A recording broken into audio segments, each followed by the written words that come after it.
right, listen. These are 10 of the scariest horror movies streaming on Netflix right now. No fluff, no filler, just nightmares worth staying up for. Let's go. Number 1. You're Next, 2011. A family dinner turns into a war zone when predators meet the wrong prey.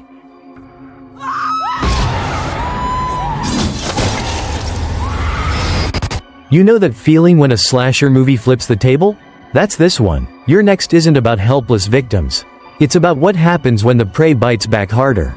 Erin doesn't run, she hunts. Every trap she sets feels brutal and satisfying.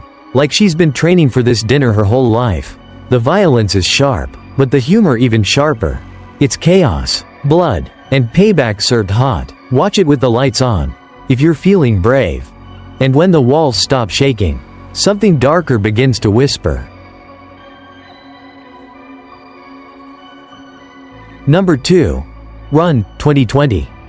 A mother's love becomes a prison you can't escape.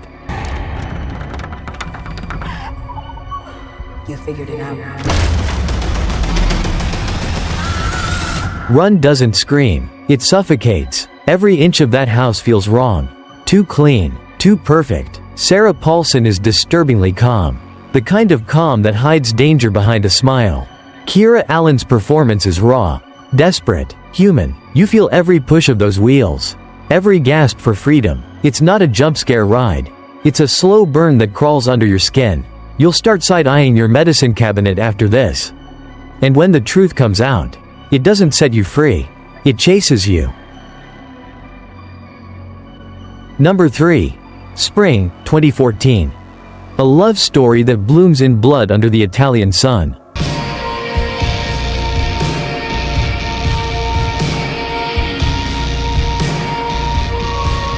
Spring feels like falling in love during the apocalypse.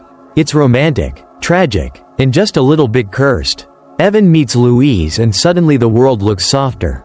Until she starts changing, literally. The beauty of this film is how it makes horror feel tender. It's about love, loneliness, and the monsters we carry inside. The sunsets are gorgeous, the sea feels eternal, and the fear quiet, deep, real. Watch it with someone who doesn't mind crying in the dark. And when love ends, the night begins. Number 4. Night Watch, 2004. A secret war between light and darkness unfolds on the streets of Moscow. The balance of power is about to shift. Night Watch is a wild ride. Like the Matrix took a trip through Russian folklore. You've got vampires, witches, shapeshifters, all tangled in a prophecy that's too old to care about your feelings. The editing is chaotic in the best way. The visuals pure 2000s madness. And somehow, it works. It's fantasy horror with grit, sweat, and existential dread. The kind of movie that feels like it's been haunting your dreams since the Cold War. And when the war stops, faith starts bleeding. Number 5. Apostle, 2018. Faith turns rotten on an island that prays to blood.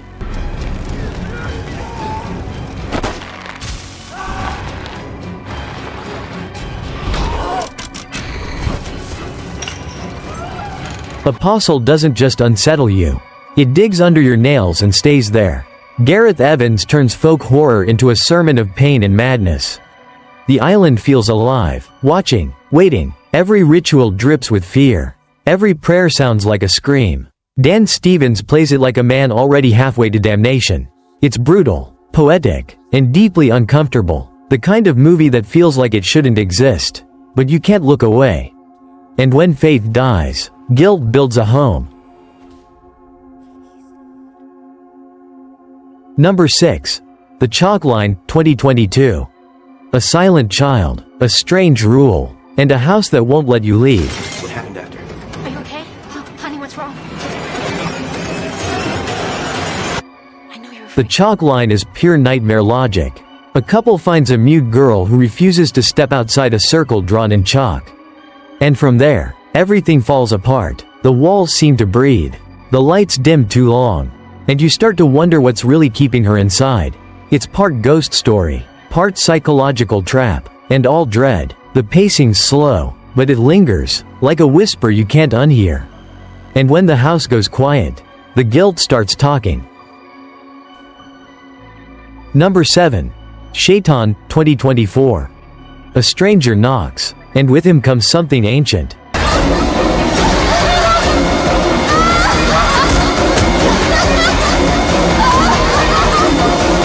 Shaitaan feels like a dream that turns poisonous halfway through. A peaceful family vacation becomes something sinister when a mysterious guest arrives. And suddenly the air itself feels cursed. The fear doesn't scream, it hums. Everything moves slower, heavier, like time's being pulled apart. The film doesn't need jump scares. It hypnotizes you instead. You'll sit there, waiting for release, and realize the horror's already inside. And when you open the door again, something follows you home. Number 8. Clown, 2014. He just wanted to make his son's birthday special. The suit had other plans.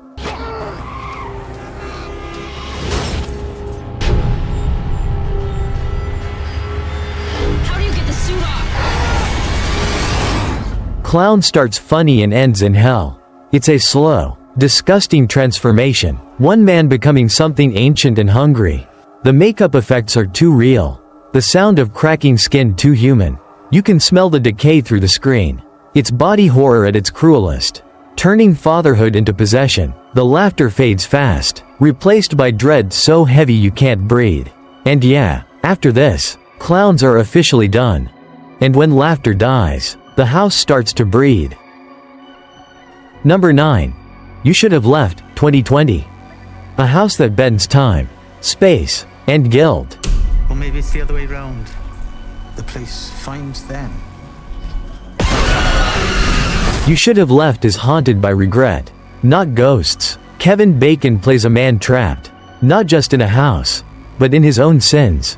The walls twist, the reflections lie, and time eats itself. It's quiet horror done right, where the fear isn't what you see, but what you remember. The cinematography feels like a nightmare you can't wake up from. It's eerie, elegant, and suffocating, perfect for anyone who likes their scares psychological and slow. And when time folds in on itself, there's nowhere left to hide. Number 10. Cargo, 2017. A dying father, a newborn, and a world already gone.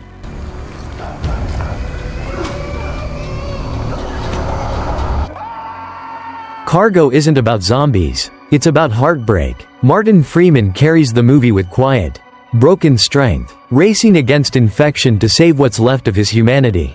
The Australian wasteland is brutal and beautiful, filled with the kind of silence that hurts to listen to. Every step he takes feels like borrowed time, every decision a farewell. It's horror for the soul, and it will ruin you in the best way. And that's it, the end of the world, the end of the list. So, which one are you watching tonight? Just remember, Netflix may buffer, but nightmares don't.